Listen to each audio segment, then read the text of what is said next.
আজ আমরা আলোচনা করব দ্বিতীয় শ্রেণীর ইংরাজি দ্বিতীয় পর্যায়ক্রমিক মূল্যায়নের ১ নম্বর স্কুলের প্রশ্নপত্র নিয়ে। তো প্রথম প্রশ্ন আছে, দেখো, write 4 lines of the poem flip flap flip flap. এর অর্থ হচ্ছে ফ্লিপ ফ্ল্যাপ কবিতা থেকে 4 লাইন লিখতে বলা হয়েছে। দেখো, উত্তর হবে flip flap rises my kite up and up in the sky blue and bright. ২ নম্বর প্রশ্ন আছে, right from Bengali to English. এখানে বাংলা থেকে ইংরাজিতে ট্রান্সলেট করতে বলা হয়েছে। দেখো, প্রথমে আছে প্রজাপতি ইংরাজি হবে বাটারফ্লাই। বি আছে আরশোলা ইংরাজি হবে cockroach.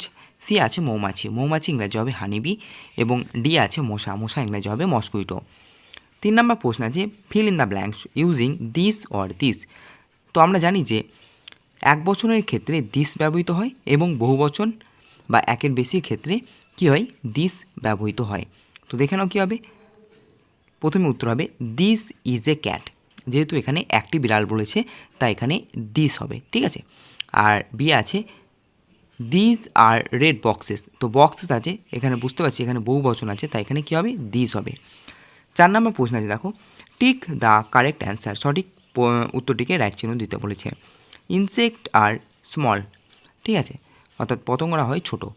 All insects have 6 leg. প্রত্যেকটি পতঙ্গর 6টি পা আছে। ৫ নম্বর প্রশ্ন আছে, change the gender of the following. এখানে জেন্ডার চেঞ্জ করতে বলেছে, অর্থাৎ লিঙ্গ পরিবর্তন করতে বলেছে। সি থেকে হবে হি।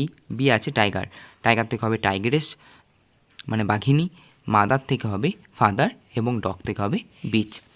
৬ নম্বর প্রশ্ন আছে, দেখো, ট্রান্সলেট ইন্টু ইংলিশ। এ আছে ওই হয় একটি ঝুড়ি। তো কী হবে ট্রান্সলেট করলে, দ্যাট ইজ এ বাস্কেট। বি আছে ওইগুলো চারা গাছ। উত্তর কী হবে, দোজ আর প্ল্যান্টস।